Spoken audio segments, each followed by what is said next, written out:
Horas, salam reformanda Masiha Holongan.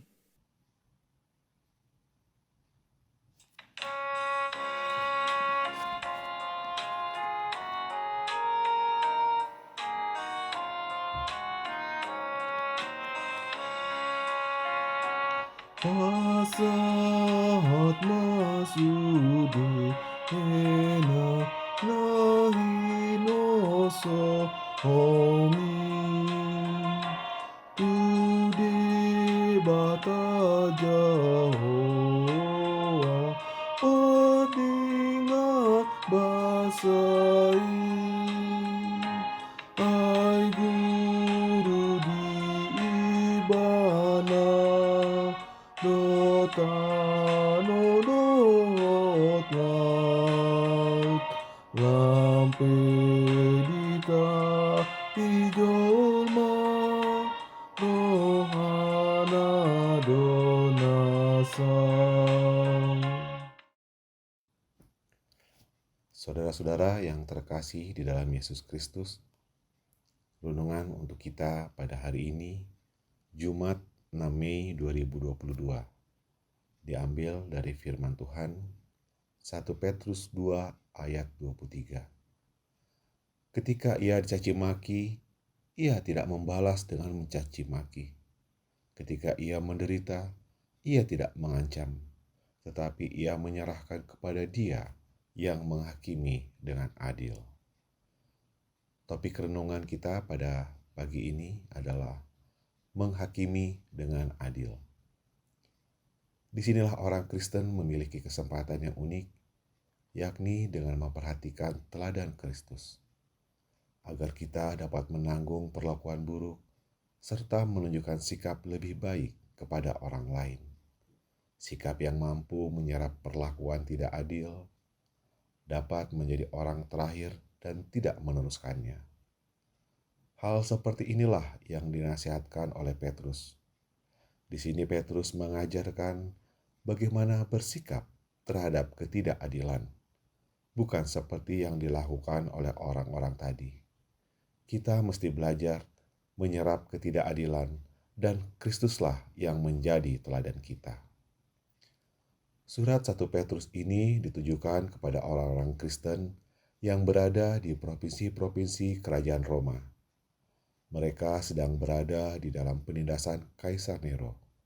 Selain itu, mereka juga diperlakukan secara tidak manusiawi oleh majikan-majikan mereka. Lalu, bagaimanakah sikap mereka menghadapi tekanan dari negara dan ketidakadilan dari majikan mereka? Petrus menasihati agar mereka jangan melawan, apalagi membalas dendam. Tuhan berkenan bila mereka menderita dengan sabar. Pikiran Petrus tertuju kepada salib. Di ayat 21, dia mengatakan, "Sebab untuk itulah kamu dipanggil, karena Kristus pun telah menderita untuk kamu dan telah meninggalkan teladan bagimu, supaya kamu mengikuti jejaknya." Kristus tidak berdosa. Namun, waktu dia dihina, dia tidak melawan. Dia menerima, bahkan menyerahkan mereka yang menyalibkannya ke dalam doa. Memang tidak mudah untuk tunduk dan menahan diri pada saat kita mengalami perlakuan yang tidak adil.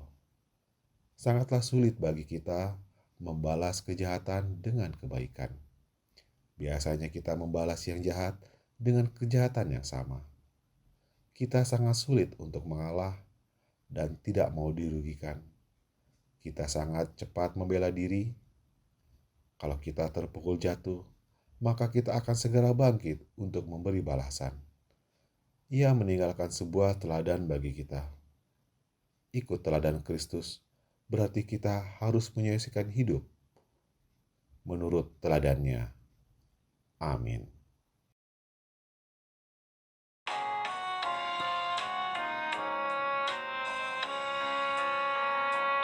Tungikon haposanmu Yahobade batan Bisi ada potonu sinakap ni rohan ai dangadong gunana ngape hosoan ho tangiang do dalana asa tarulihon.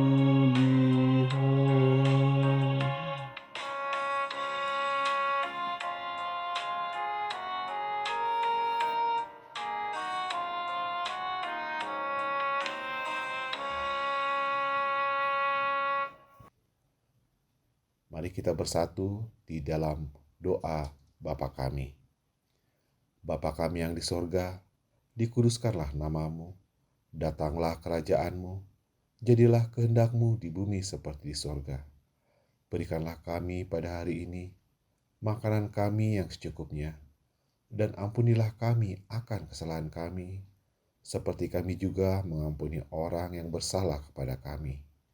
Dan janganlah membawa kami ke dalam pencobaan, tetapi lepaskanlah kami daripada yang jahat.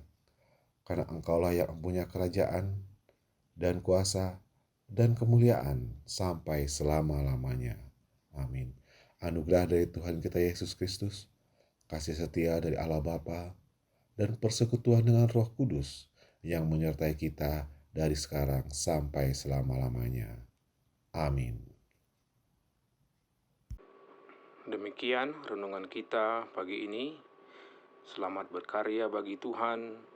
Tetap semangat, tetap sehat. Salam Reformanda Masiha Holongan.